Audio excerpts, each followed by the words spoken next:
be able to muster for these speakers. So an Ignite talk is 5 minutes long.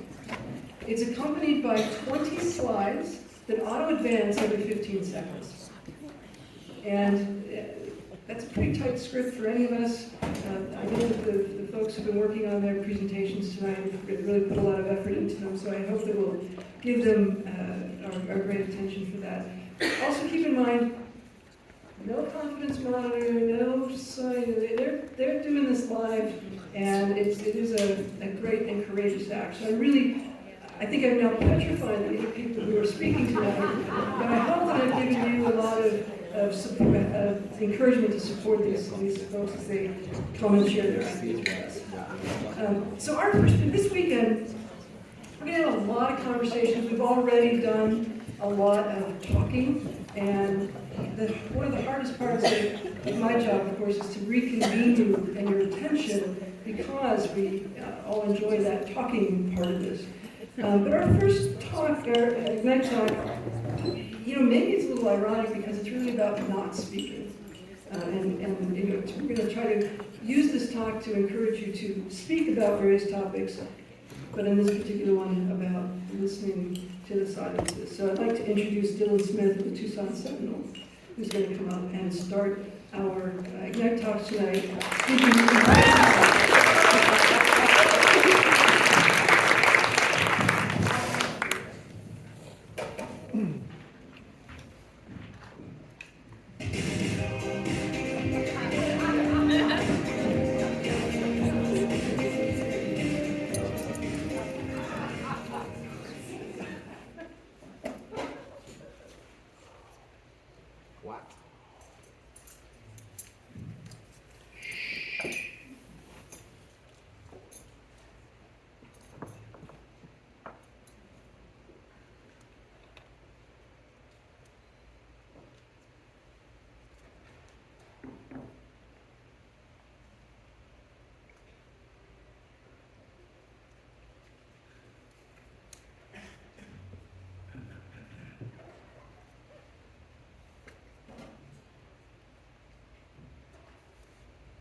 Thanks, Chris, and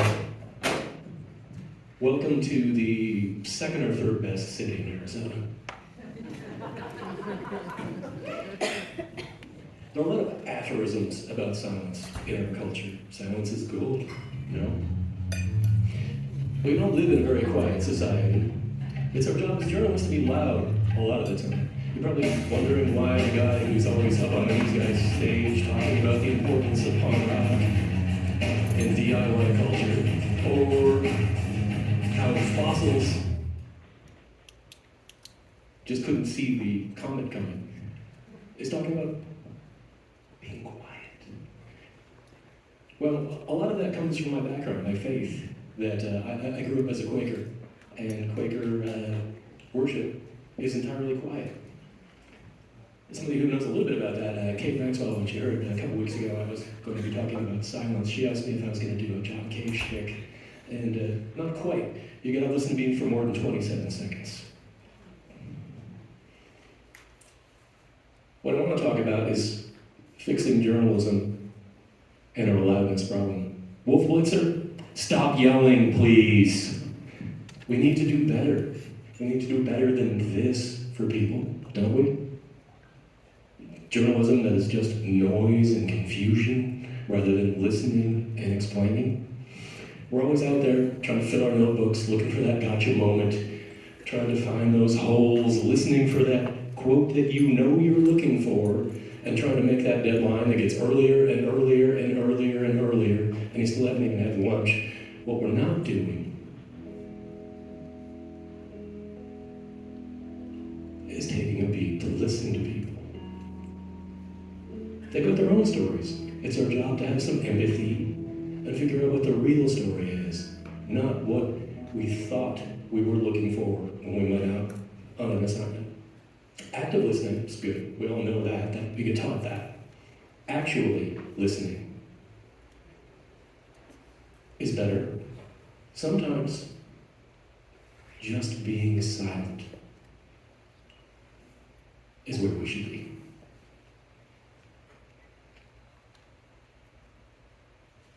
Being silent can be just as powerful, can be just as impactful as yelling and screaming and having graphics fly over your screen. Because if you're listening, sometimes that story you thought you were going to get into can veer off in a completely different direction. But if you're not paying attention, you're going to miss that. You're going to go for the easy thing. And be responsive, be reflective. These are all good. Be receptive to the people that we interview, to the people whose job it is we are to serve.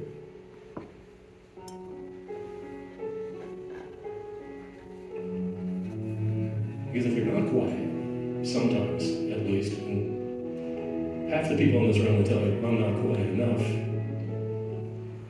you're going to miss that big fish. So, take a beat